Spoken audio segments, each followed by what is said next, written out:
Hi friends, നമുക്കൊന്നൊരു വായനയായാലോ? നാം ആത്മാർത്ഥമായി നമ്മുടെ ശത്രുക്കളോട് ക്ഷമിക്കാറുണ്ടോ? നമുക്ക് നോക്കിയാലോ എന്താണെന്ന്.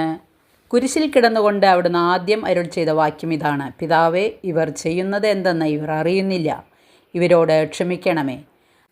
നമ്മെ അകാരണമായി മുറിവേൽപ്പിക്കുന്നവർ അന്ധരാണെന്നും അതിനാൽ തന്നെ അവരോട് ക്ഷമിക്കണമെന്നും നമ്മോട് പറയുന്ന ദിനം കൂടിയാണ് ദുഃഖവെള്ളി. നാം ആത്മാർത്ഥമായി നമ്മുടെ ശത്രുക്കളോട് ക്ഷമിക്കാറുണ്ടോ?